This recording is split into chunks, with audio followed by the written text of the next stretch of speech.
So this is full spoilers. Let's get to it. Does this film make any sense? I don't think it does. I think the knowledge thing, which they try to stretch to get the villains as well as the other Spider-Men, don't really add up. Because again, when you think it through, it's sort of like, who knows this person is Spider-Man? Well, my mind immediately goes to, wait, what about James Franco? What didn't he know? What about Kirsten? And then the whole thing collapses. So it is what it is. It's just they took a premise. Apparently, this was being rewritten over the last year because the schedules have been mixed up. So for a script they kind of improvised, this is pretty good. But onto itself, it's really silly. But I'm still giving it a good grade and giving it a 7.5. I think most of it was effective. I put aside a lot of the plot holes and a lot of plot contrivances. They are what they are. I think the performances were mostly good. I was really surprised with the Ned leads and Zendaya. They were a lot stronger than I anticipated. Except for a few cringe moments. Toby's amazing. Andrew's amazing. I thought the interactions mostly made a lot of sense. They could have gone a little bit more restrained with the jokes. They didn't have to keep doing the jokes. That felt bizarre. I'm not gonna lie, I got very emotional with the Toby Spider-Man.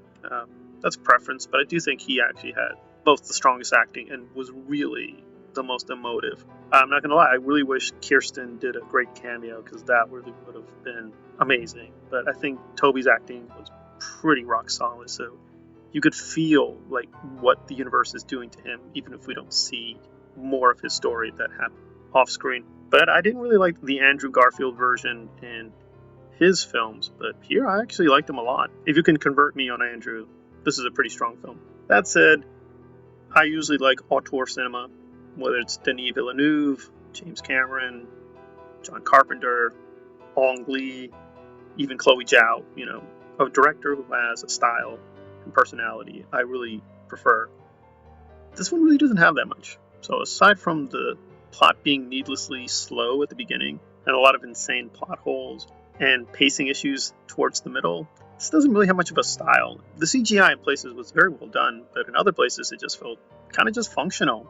So I was like, So it's a very split brain I have. I like most of it.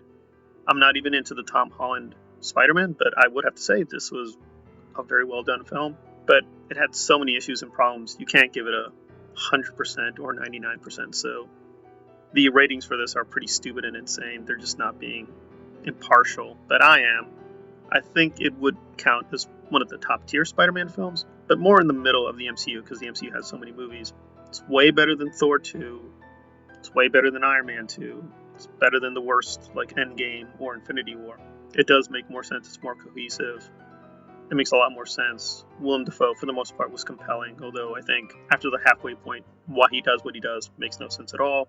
Why other people follow him makes no sense at all. So the plot was needlessly elongated and contrived. I could have done it a lot stronger, but again, I thought what they did with Octopus was pretty amazing and made a whole lot of sense. Him and Toby did a lot to salvage this film, but again, a lot of the minor performances were also pretty good, like Marissa Tomei, she was really standout. But again, the decisions just didn't make sense. Why kill her off? They could have just had her really be badly injured and comatose. That would have been as strong. They didn't have to kill her. Just a lot of weird decisions, like Ned having the powers. That was cute, but okay, why was it inconsistent? Don't know. Tip off to something else. And Zendaya I thought was really decent and not annoying. Again, it just felt contrived, like, oh, let's bring in the other Spider-Man. Why? How? Again, so it's just a lot of questions with the script and directing and pacing. I can't give it a perfect score, but it is what it is. It's a great popcorn film. You'll mostly get your money's worth. If you want to see it in a theater, I wouldn't blame people. My only thing is that Amy Pascal is a horrible human being. She's a racist, a sexist, and a monster, so I really can't ever more subsidize her. I already gave my ticket to Spider-Man 2. I saw that in theaters. That's the last time Sony's going to get any money from Spider-Man from me. But I would have to say, if you're not as moralistic as I am over Amy, yeah, see it in theaters. It's very enjoyable. It's a legit good film. The script needed a lot more work. The directing could have been a lot sharper. Some of the performances need to be tweaked. And I'll dissent from many people praising Willem Dafoe. It's great acting, but the Green Goblin just doesn't make sense at the end. It's just really bizarre. Like, why is he doing this? What is he after? It seems like he's trying to teach Spider-Man something. So it's like, does he want Spider-Man to become him? And again, not having James Franco really was strange. And I understand it's political, but he should have had a cameo. The same thing with Kirsten. So it's just very uneven with its own rules, but it is great fun for the most part. I think they did a pretty good job mixing the tragic and the goofy. So aside from a few cringe scenes or cringe humor, it mostly holds up. The CGI is always going to be erratic with the MCU, so there's a lot more cohesive and much better done than Endgame or Infinity War. I agree the nostalgia was mostly balanced, but it still feels like they just have not gotten Spider-Man all the way correct, and they relied on too many cheap tricks and gimmicks like killing off major characters or having needless emotive issues or scenes when no point to them, and villains just having radical different motivations because the scene requires it. It's just, yeah, a lot of weak parts, but overall, parts I was looking forward to were excellent with Octopus, with Toby, even with Andrew.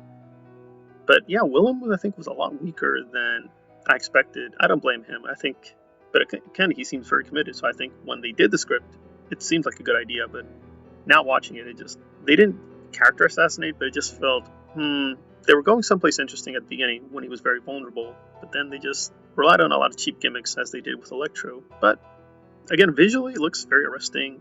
I'm glad they did different designs.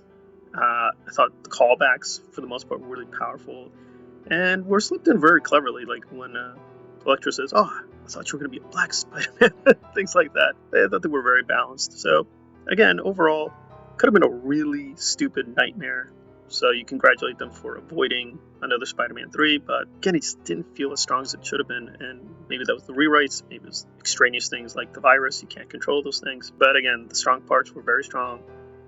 Overall, very good film, but not excellent. It doesn't deserve this 99%, 100%, or even 9 out of 10. It's not the Snyder Cut. It's not Dune, but it's very clearly one of the strongest films of the year. Maybe not, top 5, but I wouldn't mind if people put it in, 5 to 10. I think it probably earns that place, and I'm going to be debating myself where I would put it in that lower tier, but very respectable tier in terms of films of this year. So mostly good twists and turns, but some really mind-numbingly stupid ones, and unfortunately Doctor Strange really just is useless for the most part. There's no point to having him, but yeah, he's nice. He doesn't distract too much, but again, it just feels like it had the potential to be genuinely just a great cinematic experience. Instead, it's just very good, which is what it is. It's very good, and there we are with No Way Home.